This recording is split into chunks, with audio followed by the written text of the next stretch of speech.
everyone. I want to talk about memory today. I saw a video, I believe it was posted on the Aphantasia YouTube channel, Aphantasia Network YouTube channel. I'll link it in the comments below.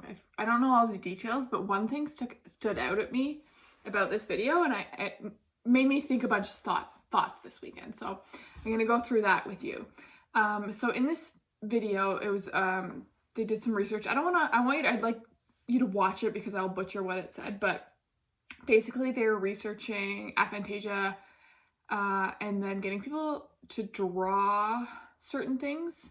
So I'm so bad at, I don't know if this is an aphantasia thing, but I'm bad at retelling stories. So retelling research information. I should probably have a script.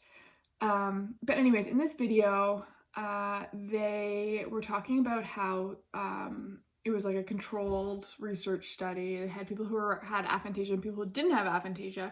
And what they did was they would show a picture to everyone and then have them do other stuff. And then 10 minutes later, again, I don't know the exact time, they would get them to draw the picture, okay?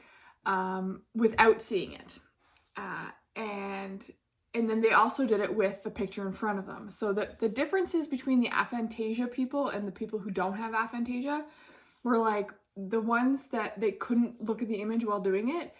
People with aphantasia would draw, like for a TV, they draw a TV and write the word TV and then a plant, and they have a lot of words. Whereas the people who didn't have aphantasia would use like more colors and like put patterns on stuff and actually draw it the way they remembered it. They didn't label anything, I don't think.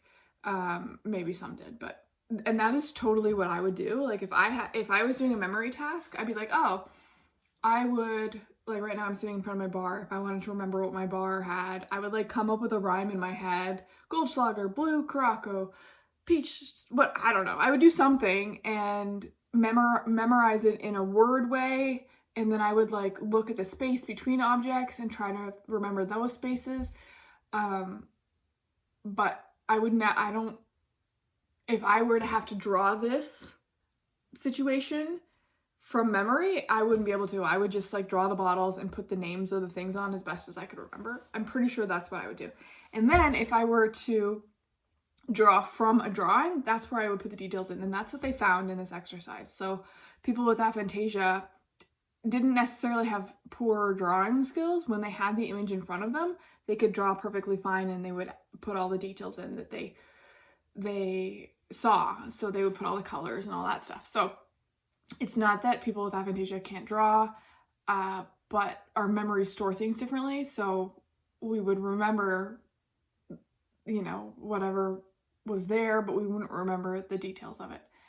But the part about, so all that stuff is like, I don't know, it makes sense to me so clearly, like why that would be that way. And this next fact does too, but I found it extremely interesting because I find memory fascinating. The thing they noticed across the whole board was that aphantasia, what do you say, aphantastic people? Whatever.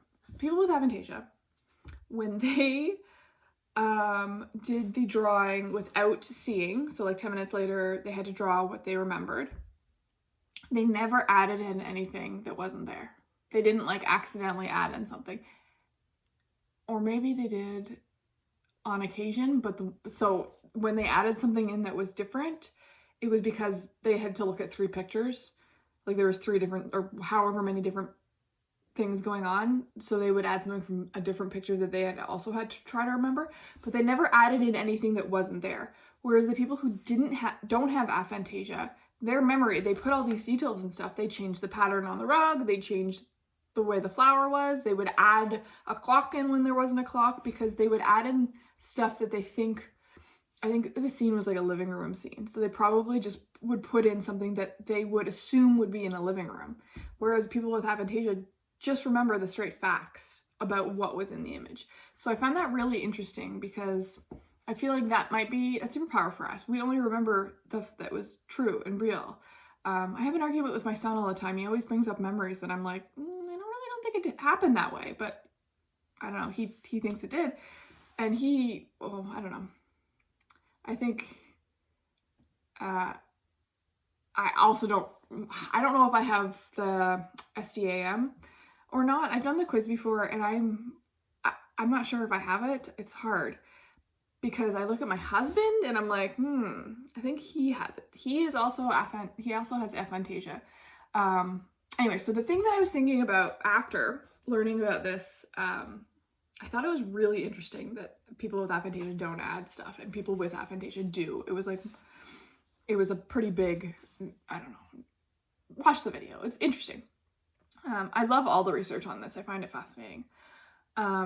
But my husband and I were talking this weekend because we decided to go take our kids to the Toronto Auto Show. If you live in Toronto and you want to check out cars, February 16th to 19th weekend, family day weekend, it's usually on.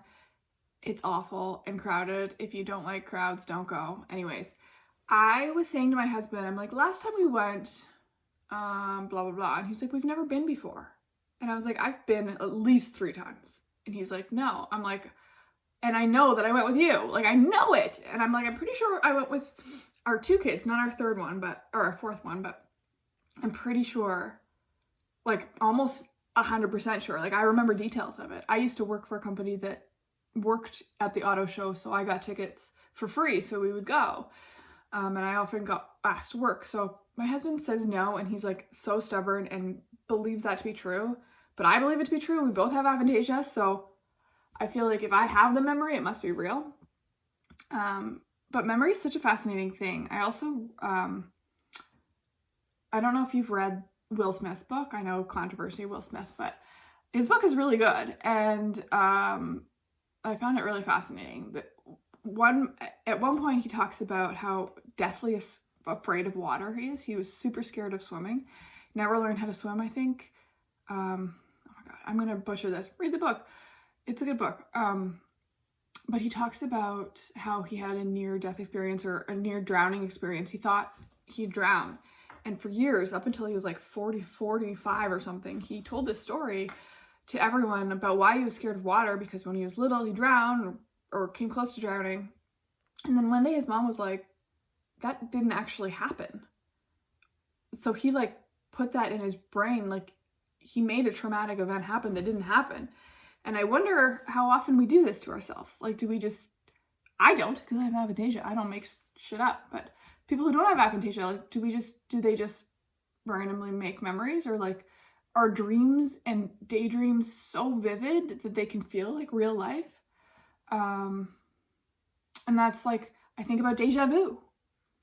I always think, I change my opinion on deja vu a lot, but my view now is it might be either something that is going to happen or has already happened, or it's something we've dreamt about. Like, we've dreamt about it, because I've had so many dreams that have happened later on, and there's such minuscule, that's a hard word to say. There's such little things that I'm like, why would I remember that? But when you're in the moment, you're having a deja vu moment, you're like, why do I feel like I've been here before? I feel like it's probably something that just happened in your dream. And I think a lot of our dreams are actually just like foreshadowing what's going to happen. And some people remember that, and some people have just like a feeling. Anyways, I find it really interesting. Last night I was quizzing my husband on his memory. He hates this. He hates that I love this stuff. He just has no interest in it, and I don't understand, since he has aphantasia and it doesn't blow his mind. But last night I was asking him if he could remember all of his teachers from like kindergarten to grade 12. And he was like, no. And I was like, you can't remember any of them? He's like, no. I'm like, you can't, like, can you try? And he's like, it would be really hard to try. I'm like, can you just try? And he's like, no, I can't. And meanwhile, I'm like, I can name from JK, or not, I didn't have JK, from I even remember some of preschool. Kindergarten, every teacher's name. I can remember all of them, except, I don't understand this. Riddle me this. I can't remember the 3rd grade for the life of me. I do not remember who was in my class. I don't remember if I was in a portable or a normal classroom. I don't remember if I had a French and an English teacher or just an English teacher.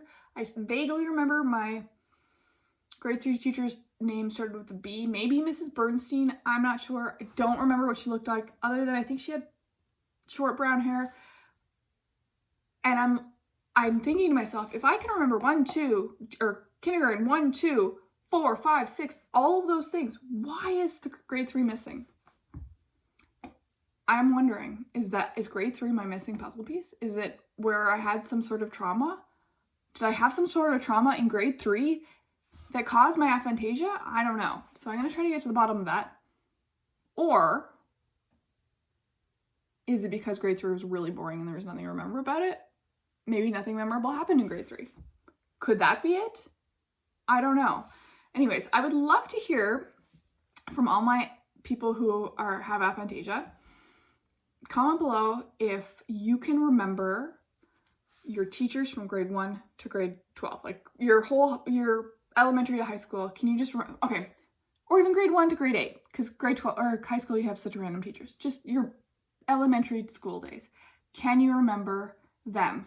Can you comment below and tell me if you can remember your teachers, if any of the years are missing, and if you can remember that time in your life, if anything traumatic happened, or if it was uneventful. I mean, if you can't remember, maybe it was just really uneventful. I don't know. But I'd love, love, love to hear from you. And please let me know if you know you have aphantasia, and if you know you have SDAM, what does it stand for? I don't know. Sufficient deficit in autobiographical memory, I think. Let me know if you have it, and if you're self-diagnosed or whatever, and if you remember those things. And yeah, if maybe there's some hypnotherapy that needs to be done there to figure out why you're missing years. And if you can't remember any, I find that very fascinating.